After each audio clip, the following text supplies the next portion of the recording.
সুপ্রিয় দর্শক, খুলনা সার্কিট হাউজে এই মুহূর্তে আমি দাঁড়িয়ে আছি আমার একজন ভাইয়ের সাথে, যিনি সুদূর ইউএসএ থেকে এসেছেন।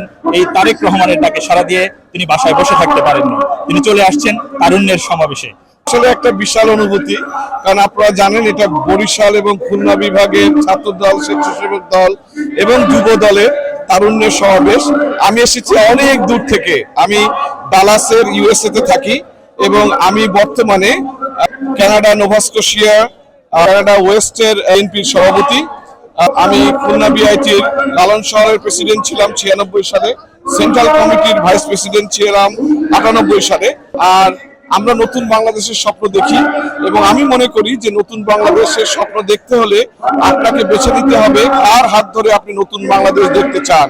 আমাদের তারেক রহমান যে নেতৃত্ব, যে প্রজ্ঞা নিয়ে রাজনীতি করছেন, আমার মনে হয় আমরা অবশ্যই এই দেশের ক্ষমতায় এবং সরকার গ্রহণ করব। এবং এই সরকার গ্রহণ হবে নট এরকম না যে আমরা দেশকে নেতৃত্ব দেব এবং দেশকে শাসন করব। আমার মনে হয় এবার তারেক রহমানের সরকার হবে হলো জনগণের সরকার এবং জনগণকে সেবা দেওয়ার জন্য এই সরকার গঠন হবে।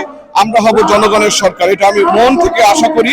এবং আমরা নতুন বাংলাদেশের স্বপ্ন তখনই আমরা দেখব এবং আমরা পাবো যখন আমরা জনগণের সরকার হিসেবে জনগণকে সেবা করতে পারবো। তরুণ প্রজন্মকে দেয়া ভাইয়ের এই উপদেশগুলো, ভাইয়ের এই বিশ্লেষণগুলো অনেক কাজে লাগবে। আশা করি ভাইয়ের জন্য শুভকামনা রইল। সুদূর প্রবাসে থেকেও আমাদের বাংলাদেশকে নিয়ে চিন্তা করেন, বাংলাদেশকে নিয়ে ভাবেন। সেজন্য খুলনা এবং বরিশালবাসীর পক্ষ থেকে তাকে জানাচ্ছি অনেক অনেক ধন্যবাদ।